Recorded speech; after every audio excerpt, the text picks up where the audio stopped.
હવે મારે 4 દિવાલ વિશેની મુખ્ય વાતો કરવી તમારી સામે કે ઘરની પહેલી દિવાલ એટલે કોણ, ઘરની બીજી દિવાલ એટલે કોણ, ઘરની ત્રીજી અને ચોથી દિવાલ એટલે કોણ. ખાસ કરીને ઘરની પહેલી દિવાલ મજબૂત હોય ને તો લગભગ બાકીના કરા છે ને એ વ્યવસ્થિત હચવાઈ જાય. તમને મને ખબર છે, એને વધારે આમ ચાંદવા ન પડે. પહેલી ઘરની દિવાલ એટલે ઘરની અંદર જે આર્થિક રીતે સદ્ધર માણસ છે, જે ઘરની સંચાલન કરે છે, જે ઘરનો વ્યવહાર કરે છે, એ પિતાશ્રી હોય, મોટો ભાઈ હોય અથવા તો નાનો ભાઈ હોય. ઘરનો જે વડીલ કહી શકાય, ઘરનો જે મોભી કહી શકાય, એ આ ઘરનો પહેલી દિવાલ છે. ઘરની બીજી દિવાલ એટલે ઘરના સ્ત્રી પાત્રો છે, એ મજબૂત હોય તો ઘરની બીજી દિવાલ ટકે. ઘરની ત્રીજી દિવાલ એટલે આપણા ખાસ કરીને યુવા વર્ગના ઉંમરે આંબતા સંતાનો આપણા, કે જેની ઉંમર 12 થી 22, 25 વર્ષની છે, જેના લગ્ન હજી નથી થયા. અને ઘરની ચોથી દિવાલ એટલે મા બાપ. વાત વિસ્તૃત રીતે કરીએ, ઘરની પહેલી દિવાલ એટલે આર્થિક કમાણી કરીને ઘરને આખા એક સૂત્રધારે ચલાવનારો મોભી એ કેવો હોય. હું ઘણી વખત કહું કે ભાઈની હાજરી હોય, બે ભાઈઓ જુદા થઈ જાય, એક ભાઈને ઈશ્વરની કૃપાથી લક્ષ્મીજીનો ખૂબ સારો વાસ હોય, બીજો ભાઈ બિચારો 10-15 ધંધા કરે છતાંય ભેગું ન થતું હોય. આવો ભાઈ એના જીવનની અંદર કોઈના હાથ ઘરે માંગવા જાય ને તો એના માટે કઠિન પરિસ્થિતિ હોય, અને એને એમ થશે કે વર્ષોથી ભલે જુદા થઈ ગયા, પણ ભાઈ મારા સમયની અંદર જ્યારે જરૂરિયાત આવશે અને ભાઈ ભાઈની જગ્યાએ એનું શ્રેષ્ઠ આપશે ને, ત્યારે મારે કોઈની સામે લાંબો હાથ નહીં કરવો પડે. ભાઈ કેવો હોય, આનું એક પ્રત્યક્ષ ઉદાહરણ આપની સમક્ષ બેઠેલા એક વ્યક્તિનું મારે આપવું છે. તમને એમ થાય કે વ્યક્તિને આપણે માત્ર એના નામથી ઓળખીએ છીએ, એના હોદ્દાથી ઓળખીએ, એના કાર્યકારથી ઓળખીએ છીએ, પણ એ વ્યક્તિ મંચ ઉપરથી અહીંયા બોલે છે એવી રીતે જીવતો હશે?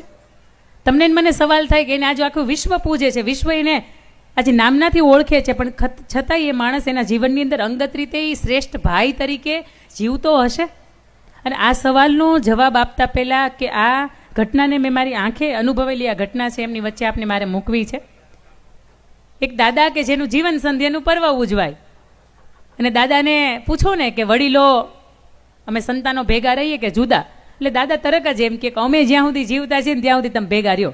સમય સંજોગે નોકરી ધંધાના કારણે કે ઉદ્યોગોના કારણે તમારે ઘર જુદા કરવા પડે છે, વાત અલગ છે, પણ તમે મનથી હંમેશા ભેગા રહ્યો.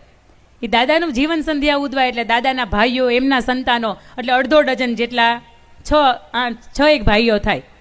અને દાદાના જીવન સંધ્યાની અંદર એક વ્યક્તિ એવું જાહેરાત કરે કે દાદા, જ્યારે વર્ષો પહેલાં ભાઈઓ ભાગલા પડ્યા અને જુદા થયા, ત્યારે કદાચ કોઈના ભાગની અંદર 12 વીઘા આવી હશે, કોઈના ભાગની અંદર 18 વીઘા આવી હશે, પણ એ વાતને વર્ષો વીતી ગયા. ધીરે ધીરે કરતાં ધંધોની અંદર, ઉદ્યોગોની અંદર સંપન્ન થતા ગયા, એટલે આજે એકની પાસે 60 વીઘા થઈ હશે, એકની પાસે 12 વીઘા રહી હશે, એકને માંડ ખાઈને ખાવાના થાય એટલા હશે, એકની પાસે કરોડોની સંપત્તિ હશે, બધાની પાસે અલગ અલગ હશે. દાદા તમે ઈચ્છો છો ને કે અમે બધા ભેગા રહીએ? અમે એમ કરીએ છીએ કે 6 ભાઈ અમારું બધું જ ભેગું કરીએ છીએ, અને તમે ઈચ્છો ને એમ ફરીથી ભાગલા પાડી દો. અને આ કહેનારું વ્યક્તિત્વ એટલે આદરણીય આજે સમારંભના અધ્યક્ષ પદ ઉપર બેઠા છે ને ગગજીભાઈ સુતરિયા. સમાજની વચ્ચે જ્યારે આ સ્થાન હોય ને ત્યારે તમને એમ થાય વ્યક્તિ એના જીવનમાં અંગત રીતે જીવતા હશે કે નહીં, પણ ખરા અર્થની અંદર ભાઈ આને કહેવાય. તમારી પાસે તમારા મહેનતનું કરોડોનું તમે કમઠાણ ભેગું કર્યું હોય, અને તમને એમ થાય કે આપણા વડીલો એવું ઈચ્છે છે કે બધાને હરખું રહે. બધાના ઘરે જાઓ ને તો સરસ મજાનો એસી વાળા હોલ, બધાની ઘરે સરસ મજાની ઘરની વ્યવસ્થા હોય, તો આવો અમે એવું કરીએ છીએ કે બધું ભેગું કરીને ફરીથી અમે શીરાનો ભાગ પાડી લઈએ છીએ. કોકને મોટું બાઉલ હોય, કોકને વધારે શીરો આવ્યો હોય, કોકનું નાનું હોય નાનું, કોકને ચમચી જ આવ્યો હોય, પણ બધોય ભેગો કરીને ફરીથી પાછા એ 6 ભાગલા પાડવા. એટલે આ કેવું આ સમાજની વચ્ચે મૂકવું, અને ખરેખર આ જીવનની અંદર આ કરવું એ બહુ અઘરું હોય, પણ ભાઈ તરીકે તમારા જીવનની અંદર તમે આવું શ્રેષ્ઠ આપી શકો ને તો સમાજ તમને પ્રેરણા લે. અને તમારે મારા જીવનની અંદર વિખવાદ ચાલતા હોય ને તો આપણને એમ થાય કે નહીં, એ વ્યક્તિને જોઈને આપણા જીવનમાંથી આ તો પ્રેરણા લઈએ. બીજી વાત મારે તમને કરવી છે, ભાઈ કેવો હોય. રામાયણ કાળની અંદર તમે જાઓ, અને મારે ભરતની અને પ્રભુ શ્રી રામની વાત કરવી છે. પ્રભુ શ્રી રામને જ્યારે 14 વર્ષનો વનવાસ મળ્યો ને પોતે વનની અંદર ગયા, એટલે વનદેવીએ હરખથી એમનું સ્વાગત કર્યું કે ભાઈ પ્રભુ આવો, તમારી આ હું શું સેવા કરી શકું, મને તમારી સેવા કરવાનો મોકો મળ્યો, મારા જીવનનો બહુ આનંદનો આ ક્ષણ છે. અને પ્રભુએ એવું કીધું કે દેવી, જો તમારે મારી સેવા જ કરવી હોય ને તો તમે એવું કરો કે અમે જે રસ્તા ઉપરથી આવ્યા છીએ ને એમાં કાંટા બહુ વાગ્યા છે, તમે એવું કરો દેવી, કાંટા છે ને એને ઉઠાવી લ્યો. વનદેવી છે ને મરક હસે છે, પ્રભુ તમે 14 વર્ષ સુધી એ રસ્તા ઉપર તો પાછા જવાના નથી, છતાંય કેમ એવું કહો છો કે ત્યાંથી કાંટા ઉઠાવી લ્યો, ત્યાં કોને ચાલવું છે? અને ત્યારે પ્રભુ શ્રી રામ એવું કહે છે કે હું જ્યારે વનની અંદર આવ્યો ને ત્યારે ભરત મામાને ઘેર હતો. ભરતને ખબર નથી કે મારા ભાઈ હવે અયોધ્યાના નરેશ નથી બન્યા, પણ એને વનવાસ મળ્યો છે. જ્યારે એને ખબર પડશે ને ત્યારે એને રથ લેવાનો પણ સમય નહીં રહે અને ત્યારે એના ચરણ પાદુકા પહેરવાનો પણ સમય નહીં રહે અને દોડતો ને ભાગતો હાંફતોય મારા સુધી પહોંચવાનો પ્રયત્ન કરશે. આ કાંટા મને વાગે ને તો પોસાય, પણ મારા ભરતને ના વાગવા જોઈએ. ભાઈ તરીકે એના જીવનની અંદર શ્રેષ્ઠ તમે આવું આપી શકો ને તો કહેવાય કે નહીં, ભાઈ તરીકે તમે આવા છો. બીજી વાત મારે તમને કરવી છે કે જેની ઉપર આપણે ભારોભાર ગર્વ લઈ શકીએ, એ વાત એટલે સરદાર વલ્લભભાઈ પટેલની. અને પાટીદારનો મંચ હોય ને સરદાર વલ્લભભાઈ પટેલને યાદ ન કરીએ કે એના જીવનનો એકાદો પ્રસંગ ન કહીએ તો હંમેશા એ મંચની અંદર ક્યાંક અધૂરપ રહેતી હોય.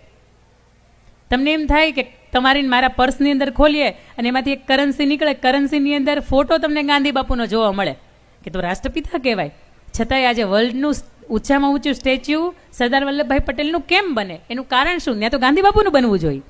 છતાં એનું કારણ ઘણા બધા કારણ છે, પણ એ પૈકીનું મારે આપને એક કહેવું છે કે વ્યક્તિ આદરણીય રાષ્ટ્રપુરુષ તો હતા, સમાજ માટે પણ એનું ઉત્તમ યોગદાન આપ્યું, પણ એના પરિવાર તરફ દ્રષ્ટિ નાખી એક પોતે ભાઈ તરીકે કેવા હતા ત્યારનો એક પ્રસંગ મારે આપને કહેવો છે. સરદાર વલ્લભભાઈ પટેલ જ્યારે 33 વર્ષની વયે વિધુર થયા, એમની પાસે 2 ઓપ્શન હતા કે કાં તો સંતાનોને એક બાજુ એને ભણાવવા અને બીજું કે પોતાને ભણાવવું. 7 વર્ષની દીકરી મણીબેન અને 2-2.5 વર્ષનો દીકરો ડાયોભાઈ, બંનેને નક્કી કર્યું કે હોસ્ટેલની અંદર બંને ભણાવશે. પોતે અંગત ખર્ચમાંથી પાઈને રકમ ભેગી કરી હતી, આમાંથી 10,000 રૂપિયાની પોતે બચત કરી હતી અને આમાંથી પોતે વિચાર કર્યો કે હવે મારે સામાન્ય બેરિસ્ટર નથી રહેવું, પણ મારે લંડનની અંદર જવું છે અને ત્યાં મારે વકીલાતનો આગળનો અભ્યાસક્રમ, મારે ડિસ્ટ્રિક્ટ પ્લીડર નથી રહેવું, મારે બેરિસ્ટરનો અભ્યાસ કરવો છે. એ સમયગાળાની અંદર પોતે નક્કી કરે કે બીજા લગ્ન નથી કરવા, સંતાનો છે એને હોસ્ટેલની અંદર ભણવા મૂકીએ અને મારે વિદેશ ભણવા માટે જવું છે. આની પ્રોસેસ થઈ, આની તૈયારી થઈ, વિદેશની યુનિવર્સિટીની અંદરથી એડમિશન લેવાનું અને પોતાના વિઝાનું જે કુરિયર છે એ ઘરે આવ્યું. ઉપર લખ્યું હોય VZ પટેલ ડિસ્ટ્રિક્ટ પ્લીડર. મોટા ભાઈનું નામ વિઠ્ઠલભાઈ ઝવેરભાઈ પટેલ, પોતાનું નામ વલ્લભભાઈ ઝવેરભાઈ પટેલ, બંનેનું ટૂંકું નામ VZ પટેલ થાય અને બંને પોતે ડિસ્ટ્રિક્ટ પ્લીડર હતા. મોટા ભાઈને એવું કે કુરિયર મારા નામનું છે અને કુરિયર ખોલે છે ને ખબર પડે છે, અંદરથી એક ઝટકો લાગે છે, આશ્ચર્ય થાય છે કે આ વાતની જાણ તો મને નથી. મારો નાનો ભાઈ છે વિદેશ ભણવા માટે જાય છે, મારી પણ ઈચ્છા હતી કે ડિસ્ટ્રિક્ટ પ્લીડર નહીં રહેતા, મારે પર બેરિસ્ટરની ડિગ્રી પ્રાપ્ત કરવી છે, પણ સમય સંજોગે ભાઈ ભણી ન શકાયું. ત્યારે વલ્લભભાઈ મોટા ભાઈ વિઠ્ઠલભાઈને એવું કહે છે કે ભાઈ ચિંતા ન કરો, તમે એવું કરો કે અત્યારે માત્ર નામ વેરીફાઈ થાય છે. થોમસ કુક જે કંપની હતી ને એના માધ્યમથી, સ્ટીમરના માધ્યમથી વિદેશ પહોંચાતું તો એની અંદર માત્ર નામ વેરીફાઈ થાય. એ સમયની અંદર પાસપોર્ટ સાઇઝના ફોટા જોવામાં ન આવતા. તમે મોટા ભાઈ એવું કરો, મારા નામ ઉપર તમે જાઓ, મારા એડમિશન ઉપર તમે ભણી આવો, તમે ત્યાં જઈને આર્થિક કોઈ ચિંતા નહીં કરતા, અહીંયા પરિવારની ચિંતા નહીં કરતા અને તમે એમ કરો મારા પાસપોર્ટ ઉપર વિદેશ જાઓ ને ભણી આવો. મોટા ભાઈને આગ્રહવશ થઈને પોતે પછી ભણશે, પણ પહેલાં પોતાના મોટા ભાઈને ભણાવશે, કારણ કે એનું સ્વપ્ન પૂર્ણ કરશે. આ નાના ભાઈ તરીકે આપણી જવાબદારીમાં ક્યાંક આ ચૂકાય નહીં. મોટા ભાઈ છે એમને વિદેશ ભણવા માટે મોકલે છે. એવું કહેવાય કે 2 વ્યક્તિને બનતું હોય એટલે ત્રીજા તરત વ્યક્તિને એમ થાય કે અહીંયા બરાબરની ખીલી ખોડવા જેવી. કોઈ વ્યક્તિ આવે ને સરદાર વલ્લભભાઈ પટેલને પૂછે કે વલ્લભભાઈ આ કામ અમને અમારી દ્રષ્ટિએ યોગ્ય નથી લાગતું. પાઈની રકમ આજથી 120-25 વર્ષ પહેલાં તમે જે ભેગી કરી છે, 128 વર્ષ પહેલાં તમે જે ભેગી કરી છે, એમાંથી તો ખરેખર ઉપયોગ તમારે કરવો જોઈએ. અમે એવું સાંભળ્યું છે કે તમે તમારા ભાઈને તમારા પાસપોર્ટ આપીને વિદેશ ભણવા મોકલી દીધા. વલ્લભભાઈ કે હાવ સાચી વાત છે, આવી મૂર્ખામી ન કરાય. અને ત્યારે વલ્લભભાઈ બહુ મજાનો જવાબ આપે છે કે જે ભાઈ તરીકે આ જવાબ આપણે આપણા ઘરે લઈને જવાનો છે. અને વલ્લભભાઈનો જવાબ કંઈક એવો છે કે ભાઈ માટે પાસપોર્ટ નહીં, પ્રાણ પણ આપવાના થાય ને તો હું આપી દઉં. અને એટલા માટે તમે 597 ફૂટના એ વર્લ્ડના સૌથી ઊંચા સ્ટેચ્યુના દર્શન કરવા માટે જઈએ. જે વ્યક્તિના ગજવામાં 300 રૂપિયા ન હોય એનું દેહાંત થાય ત્યારે, અને આજે 3000 ખરડના ખર્ચે એની ખાનદાની, એની ખુમારી, એનું ચરિત્ર ને એનું વફાદારીપણું છે ને એ બોલે છે. જીવનના આવા કેટલાય ઉદાહરણો છે કે જે કહેવાય સત્ય પ્રસંગો છે કે એના માધ્યમથી કહી શકાય કે ઘરની પહેલી દીવાર એટલે ઘરનું સંચાલન કરનારો મોભી કેવો મજબૂત હોય તો ઘર મજબૂત રહે, તો પરિવાર મજબૂત રહે. ઘરની પહેલી દિવાલની મેં વાત કરી. આજે મારી પાસે સમય બહુ ઓછો છે એટલે વિસ્તૃત વાત તો નહીં કરું, પણ જેટલી વાત કરીશ ને એકદમ મલાઈની વાતો છે, તમારા હૃદય સુધી પહોંચશે.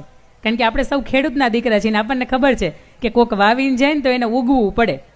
ગયા વર્ષે તમે તલ વાવ્યા હોય ને એ ઉગ્યા ન હોય ને તો આ વર્ષનો વરસાદ થાય ને તો અંદર બીજની અંદર જે ધરબાયેલા તલ છે ને આ વર્ષે ઉગે.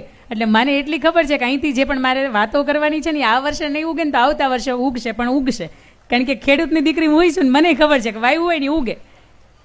વાત નંબર 2 કે ઘરની બીજી દિવાલ કેવી હોય, ખાસ કરીને એમાં સ્ત્રી પાત્રો.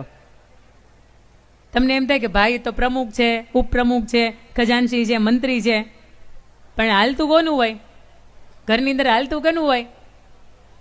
તમને ખબર જ છે, પણ છતાંય તમે જાહેર છે એટલે નહીં બોલો. અને કોઈ ફોન કરીને એમ પૂછે કે 2 દી દ્વારકા આવવું, તો તરત એવું કહો કે એ તમારા ભાઈને પૂછવું પડે. ભાઈને ખાલી તમે એટલું જ કહો કે અમે ઠેલો તૈયાર કરી રાખ્યો છે અને ઓલા બધા દ્વારકાના સંઘ ઉપર જાય છે એટલે મારી 2 દી દ્વારકા જવું, તમે એની પરવાનગી નથી લેતા, તમે ખાલી એને જણાવો જ છો. પણ અમારા મંત્રી સાહેબો હોય, અમારા પ્રમુખ સાહેબો, અમારા કમિટીના સભ્યો હોય કે જેને પૂછીને આખો સમાજ કામ કરતો હોય, અને એવા 5 મહેમાનો હોય જેને ઘરે લઈને જાય અને ખાલી એટલું કે ચા પાણી મૂકજો જાય, અને અંદરથી રસોડામાંથી ધબા ધબી તપેલીનો ને ગવણીનો ને ચાખંડના ડબ્બાનો ને એકાદ બે રકાબી ફૂટી જાય. બોલો, આટલો અવાજ આવે ને એટલે મહેમાનને શું થાય ખબર છે? સ્ટેશન ખોટું પકડાઈ ગયું, ઉતરવાનું તો મારી ઈડર અને આવી ગયું નવા રેવાસ. આ સ્ટેશન ખોટું આવી ગયું. તમારો સ્વભાવ, તમારી વાણી વર્તન, તમારો આવકારો, એનાથી આ પુરુષ છે ને એની નામના ઊંચી છે. ખાસ કરીને તમારા ઘરની અંદર જેટલા ધબકતા સ્ત્રી પાત્રોનો સંબંધ હોય ને, એમાં દેરાણી જેઠાણી હોય, સાસુ વહુનો સંબંધ હોય, મા દીકરીનો સંબંધ હોય, તમને બનતું હોય, તમે હસતા મુખેથી એ પુરુષને વિદાય આપો ને, એના હાથની અંદર ટિફિનની થેલી પકડાવો અને પછી એ પુરુષ આખો દિવસ કામ કરે ને સાહેબ, એમાંય ફેર છે. અને ઘરની અંદર મેં તમને કહ્યું એમ કે એક ધોકો અહીંયા પછડતો હોય ને એક ધોકો અહીંયા પછડતો હોય ને અંદર ધબા ધબી હાલતી હોય અને તમને એ જય શ્રી કૃષ્ણ કહેવાય ન ઊભો રહે, ક્યારેક તો ટિફિને ભૂલી જાય અને એ વયા જાય, એ આખો દી જે કામ કરે ને એમાંય ફેર છે.